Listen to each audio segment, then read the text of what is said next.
Makalipas ang 15 minuto, matagumpay na nagkita ang squad na may 4 na miyembro sa gilid ng abandonadong lungsod. Nakatayo sila sa isang lumang konstruksyon, nagpapahinga at bumabawi habang nagpapalitan ng impormasyon. Isang malaking lalaki na may kalbong ulo at pulang mukha, na may taas na 2.2 metro, na may scorpion tattoo sa kanyang kalbong ulo, ang kumamot sa kanyang ulo at nag-aalalang sinabi, "Captain, grabe naman ito. Matagal na akong nagpapagulong-gulong pero hindi ako nakakita ng isang kakaibang hayop na level 5 o mas mataas pa. Hindi ba sinasabing bumagsak na ang linya? Pero hindi man lang ganoon ang itsura."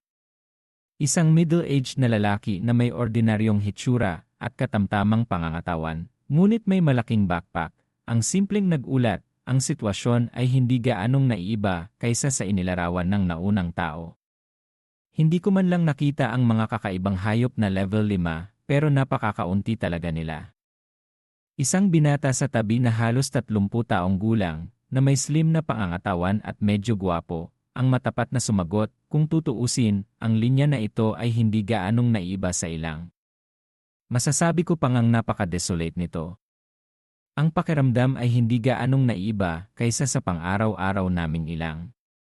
Tinignan ng gwapong binata ang malayo habang hinahaplos ang kanyang baba at nagpatuloy, "Masasabi ko pang ang mas matatag ito. Totoong hindi ito katulad ng paglalarawan sa impormasyon na bumagsak na ang linya at pinatay ng mga kakaibang hayop."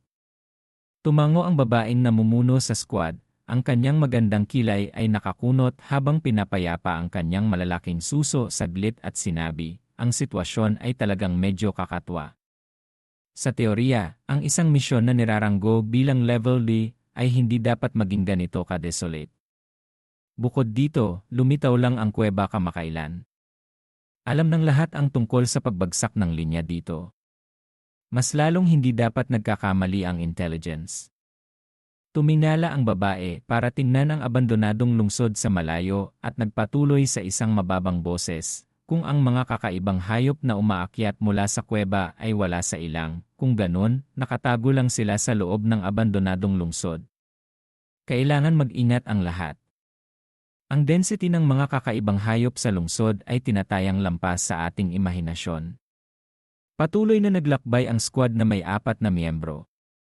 Sa isang senyas mula sa babaeng captain, pinaalala ng gwapong binata sa likod, "Paniguradong magiging matinding labanan ang susunod. Tara na.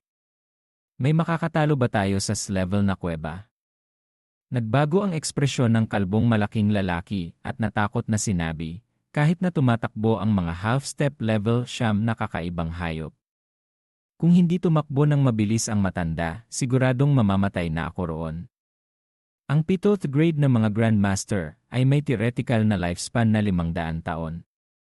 Ayokong mamatay ng maaga. Ilang martial arts Grandmaster lang ang nabuhay sa theoretical nilang edad noong mga nakaraang taon. Tinignan ng gwapong binata sa tabi ang kalbong malaking lalaki. Pero totoong nakakatakot ang level na kuweba. Kapag napalalim ka na roon, walang paraan para tumakbo. Nabalitaan ko na hindi bababa sa 15 grade na mga general ang nahulog sa insidenteng ito. Mayroon pang ang 8th grade na mga general na nahulog. Sa malawak na lupain, hindi maituturing na anumang bagay na mapalibutan tayo ng mga kakaibang hayop. Sa lakas at teamwork ng ating squad, kahit na mas marami pang 7th grade na kakaibang hayop ang dumating, makakatakas pa rin tayo. Hindi pa tayo mamamatay. Ang ekspresyon ng mga tao ay may bakas ng nahirapang pagdaan sa impyerno. Masyado itong madali ngayon para labanan ang isang regular na dungsyon. Tumango rin ang babaeng leader at sinabi, "Pagkatapos ng pagkilos na ito at makakuha ng sapat na merit, mapapataas natin ang ating lakas.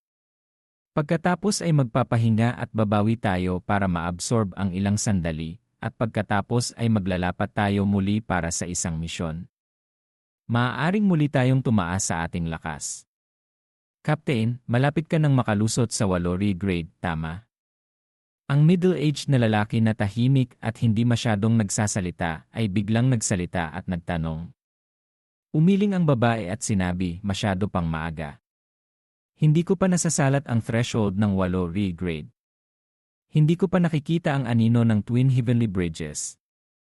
Umaasa ako na masasalat ko ang 8 regrade sa buhay kong ito. Huwag na kayong magsalita. Maghanda na kayong lahat na kumilos. Opo. Tumigil sa pagsasalita ang 4 na miyembro at naging seryoso. Ang pormasyon ay bahagyang kumalat para mapanatili ang layo na maaaring suportahan ang bawat isa. Mabilis silang naglakad papunta sa abandonadong lungsod. Habang papalapit sila sa abandonadong lungsod, lalong naging seryoso ang ekspresyon ng mga tao. Inscan nila ang bawat sulok, pero wala silang nakikitang kakaibang hayop. Ito ay isang squad na may hindi pangkaraniwang masaganang karanasan sa aktwal na labanan. Isa silang squad ng mga general na sinanay ng napakahigpit. Nag-utos ang babaeng leader, kumalat kayo at maghanap. Iulat nyo agad kung may mangyari.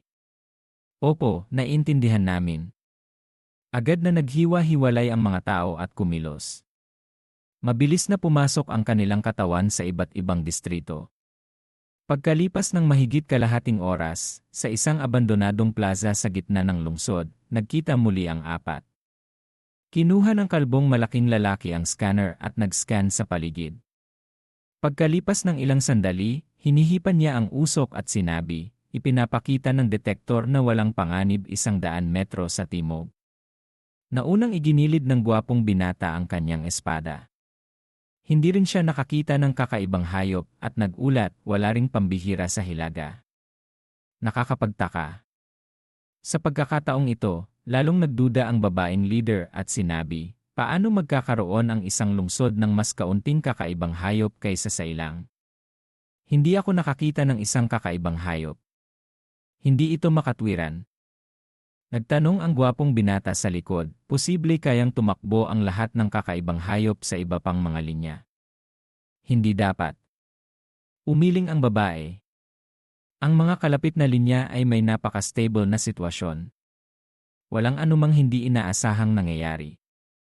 Kung tumakbo talaga ang lahat ng kakaibang hayop sa iba pang mga linya, dapat nagpadala ng mga tagubilin ang superiors na nag-uutos sa amin na tumalikod para magbigay ng reinforcements.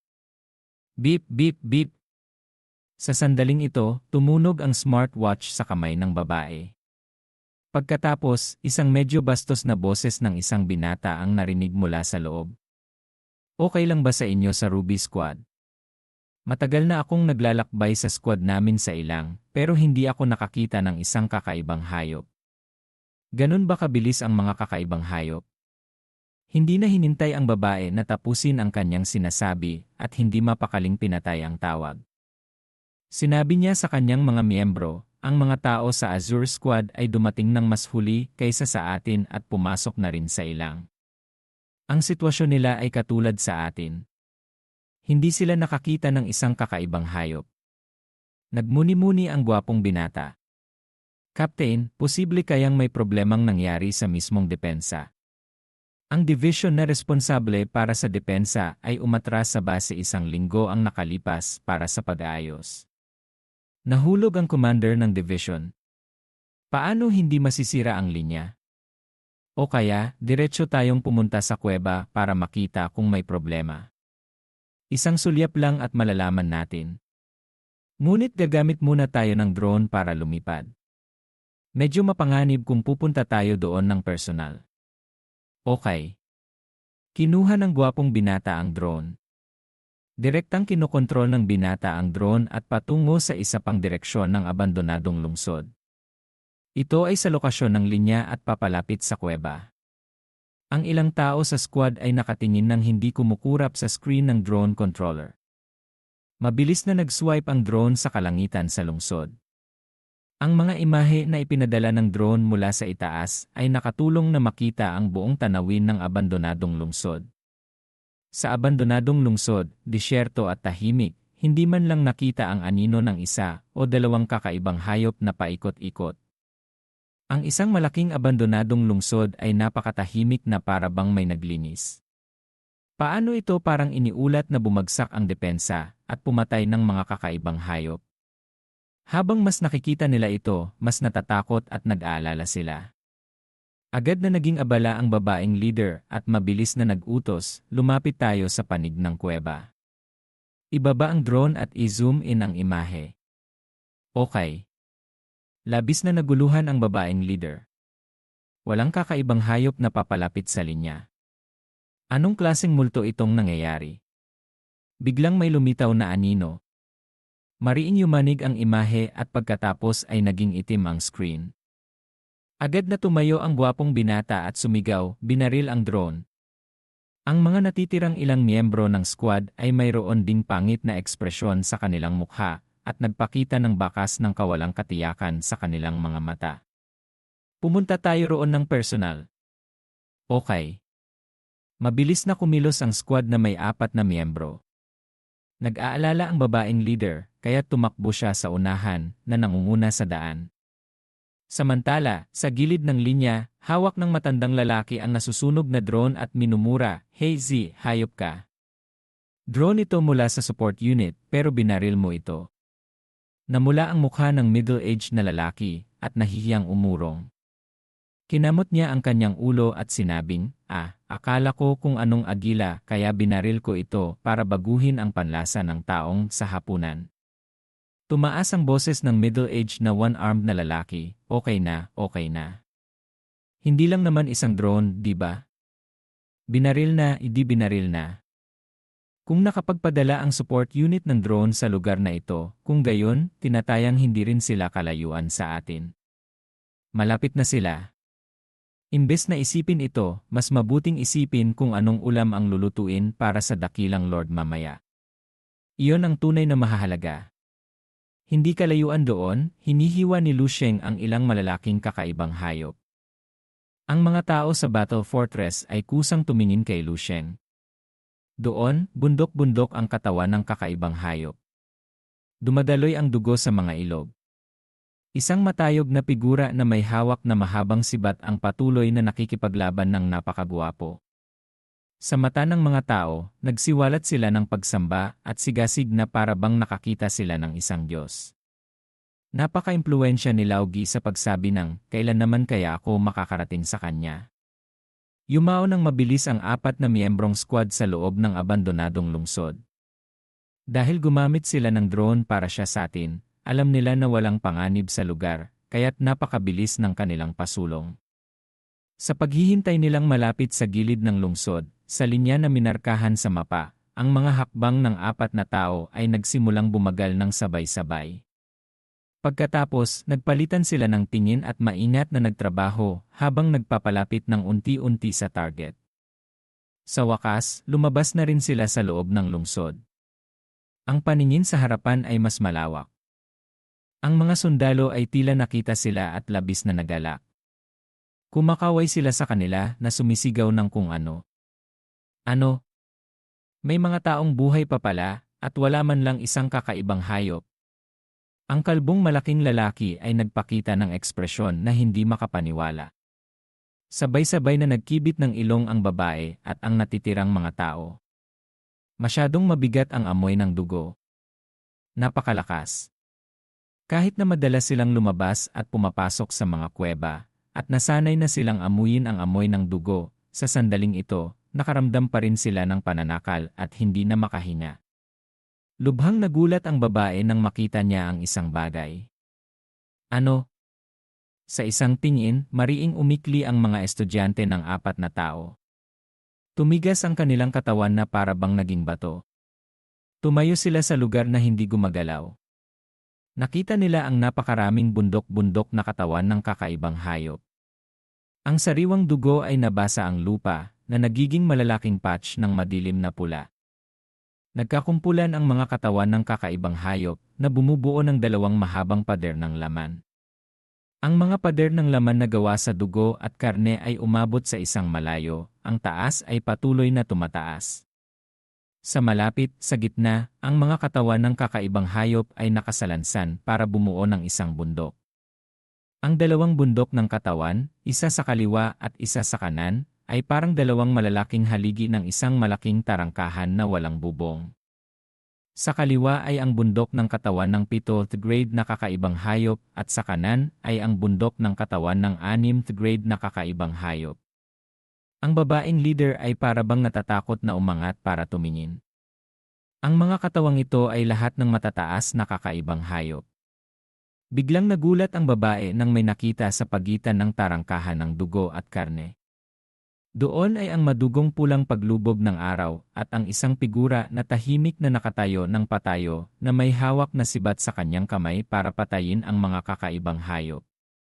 Lumingon bigla ang figura para magtanong, may problema ba kayo? Pagkatapos ng 3 minuto, si Lu Sheng ay nagdala ng 4 na miyembro ng squad sa kinaroroonan ng matandang lalaki. Nakaupo si Lu Sheng sa bubong ng isang inabandunang armored na sasakyan. Ang Crimson Star Dragon Pattern Spear ay nakalagay sa kanyang paanan, na may hawak na paan ng kakaibang hayop. Habang hinihipan at kinakain ang kumukulong karne, sinabi ng binata, Ruby Squad, isang ikaan na squad ng General. Nandito kayo para magbigay ng reinforcements. Agad na tumayo at sumaludo ang 4 na tao. Matapat na sumagot si Zhen Hongyu, opo. Tinanggap namin ang order na magbigay ng reinforcements sa bumagsak na linya para malipol ang mga kakaibang hayop. Mayroong halos ilang dosenang squad ng general na katulad namin na sabay-sabay na tumatakbo. Kami ang itinuturing na pinakaunang dumarating na squad. Sa pagsasalita, hindi niya namalaya na tumingin sa direksyon ng linya. Tuwing tumitingin siya, mariing bumabagsak ang kanyang talukap. Biglang nanlaki ang kanyang mata at pawis na sinabi, "Oh my God." Sa pagtingin sa mga katawan ng kakaibang hayop, nakaramdam siya ng malaking pagkagulat. Ang 2 bundok ng katawan na ginawa niya pala ng nag-iisa. Nakakadama pa rin si Zhen Hongyu ng amoy ng dugo na lumalabas sa katawan ng kanyang katapat. Sa paminsan-minsan, nararamdaman niya ang sakit na parabang tinutusok siya ng mga karayom. Bagaman basta-basta lang nakaupo si Lu Sheng sa harapan ni Zhen Hongyu, hindi naman siya gaanong kakausapin, ngunit ang aura ng kanyang katawan ay ginulat siya hanggang sa mamanhid ang kanyang anit. Sa harapan niya, ang larangan ng master niya ay walang silbi. Makikita na ang katapat ay dapat isang malaking grandmaster, isang 8th grade na general. Pero paanong ang isang 8th grade na general ay mayroong hitsura ng isang binata at may nakakatakot na kapangyarihan? Hanap ng hanap sa alaala si Zhen Hongyu pero hindi pa rin siya makahanap ng isang taong nagtutugma sa pamantayan. Habang naguguluhan si Zhen Hongyu, tumalon si Lu Sheng sa armored na sasakyan at nagtanong, kung ganun, padadalhan agad ng military ng mga tao para buing muli ang linyang ito, tama? Pagkatapos kumain, iniisip ni Lu Sheng. Itong mga sundalo na iniligtas ko sa madaling sabi ay napakahusay magluto. Ang pagkain na niluluto nila ay mas masarap kaysa sa lutuin ng cafeteria ng trainer ng 1,182 Division. Ang orihinal ay kinakailangan kaming maging tapos sa paglilinis ng kakaibang hayop sa gawiang ito. Pagkatapos ay magpapadala na ang military ng mga puwersa para patibayin ito. Ang inaasahang oras ay 1 hanggang 1.5 buwan, pinagtitigan ni Zhen Hongyu ang malayong bundok ng katawan at ang kuweba na malapit ng matuyo. Ngunit, dahil ginawa ni Lord na halos malinis na ang mga kakaibang hayop sa linya na ito, ipapadala ko pabalik sa military ang sitwasyon sa lokasyon na para aprobahan.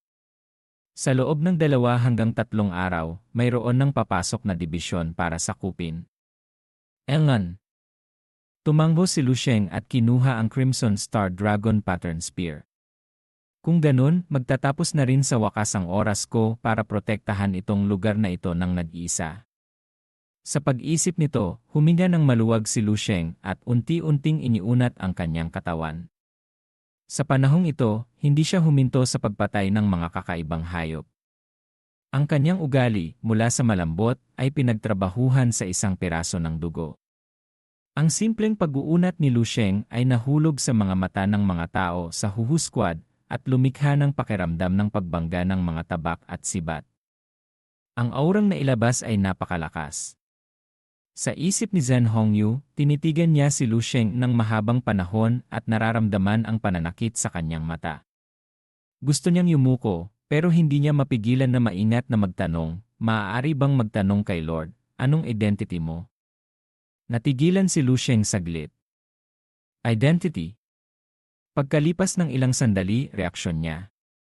Para bang nakita na lang niya sa wakas ang Huhu Squad at nakipag-chat sa kanya ng kalahating araw. Hindi pa niya ipinakikilala kung sino siya. Pagkatapos nag-isip saglit, sumagot si Lu Sheng, ako ay isang bagong recruit sa 1,182 Division sa ilalim ni Brigadier General Yu Fiu. Wala pang kalahating buwan simula nang sumali ako sa military. Nagulat agad ang mga miyembro ng Huhu Squad. Nakahawak si Zhen Hongyu at sinabing, nagbibiro ka ba, Lord? Kaswal na tiningnan ni Lu Sheng ang babae at tahimik na sinabi, tingin mo nagbibiro ako sa inyo. Ang buong squad ay maputla at tahimik. Lahat sila ay may nakakatakot na ekspresyon sa kanilang mukha na nagkatinginan sa isa't isa. Mula sa mata ng bawat isa, nakita nila ang nakakatakot na gulat. Gustong mahimatay ni Zhen Hongyu sa pag-iisip nito. Ang isang bagong recruit na wala pang kalahating buwan sa militar ay nag-isang protektahan ang isang buong linya. Nakakatakot. Pagkalipas ng mahabang panahon, biglang nag-react si Zhen Hongyu at mabilis na sinabi, naiintindihan ko. Gusto bang sumama si Lord sa amin para bumalik sa military district? Sa kapangyarihan ni Lord, tiyak na madali kang masasuri bilang general. Ang iba't ibang benepisyo ay mas maganda kaysa sa isang ordinaryong sundalo sa division. Tumingin si Zhen Hongyu kay Lu Sheng na may naghihintay na ekspresyon. Hinaplos ng binata ang kanyang baba at nag-isip saglit. Tama ka. Kakailanganin kong angpunan ang ilang magkakaibang juice. Kung ganun, kakailanganin kong kumustahin muna si Sir. Minungkahi ni Lu Sheng at kinuha ang telepono sa kanyang bulsa para i-dial ang numero. Pagkarinig kay Lu Sheng na sinabi iyon, ikinuyom ni Zhen Hongyu ang kanyang mga kamay sa pananabik. Kung totoong ang isang baguhan, ito ang magandang oras para magkaroon ng relasyon sa isang promising na batang eksperto. Kung bigyan pa siya ng mas maraming oras, natatakot ako na siya na ang magiging pangwalong dragon sa East District. Ilang sandali pa, sinamahan ng squad at ni Lu Sheng ang iba at dumating sa military district. Habang naglalakad, ipinakilala ni Zhen Hongyu, Lord, ito ang zone ng mga general. Maraming general ang sasalubong sa kanilang pamilya at kaibigan para tumira ng sama-sama na unti-unting nagiging ganito. Kung sa bagay ang nakikita mo ngayon. Kung usapang pananatili sa dito maliban sa ang isang bahagi ng pagpasok at paglabas ay hindi gaanong maginhawa, kung ganon, kahit ano pa ang aspeto kasama na ang seguridad, ang lahat ay malalampasan ang maraming lugar. Tumingin si Lu Sheng sa paligid at humanga, hindi masama. Sa isip ni Lu Sheng, huwag nang tignan itong lugar bilang military district. Sa buong Dragon Country, ito ang pinakamalapit sa frontline ng kuweba. Pero, sa pag-uusap tungkol sa seguridad, sa totoo lang, hindi makahanap ng maraming lugar na maihahambing sa lokasyong ito. Hindi nakakapagtaka kung bakit maraming ordinaryong tao sa military district. Lumalabas na ang mga ito ay ang pamilya ng mga general. Kung susunduin ko ang mga magulang ko pati si Lu Qinghe para magpunta sa military district, kung ganun, hindi ko na kailangang masyadong mag-alala na. Gaganti ang baliw na babae na yon. Kahit na may mas maraming kapangyarihan si Ultimate Fist Ilin, maglalakas loob bang magpapatay sa loob ng base ng militar ang asawa ng Marshal Sen? Ang nag-iisang issue na hindi alam kung magiging handa ang aking mga magulang pati si Lu Qinghe na pumunta. Usi-saang nagtanong si Lu Sheng, tama, anong klase ng mga proseso ang kailangan kong gawin para magparehistro? Gusto ko munang maligo, puno ng amoy ng dugo ang katawan ko. Biglang namula ang mukha ni Zhen Hongyu at sumagot, Lord, dahil hindi pa kayo nakapunta sa headquarters, kaya pansamantala pa ring hindi kilala ang pagkakakilanlan nyo. Hindi kayo maaaring manatili sa hotel. Kung ganon, magdusa ka na lang muna na tumira sa bahay ko ngayong gabi.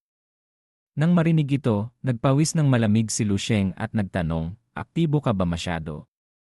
Bagsak, sasakay na ba?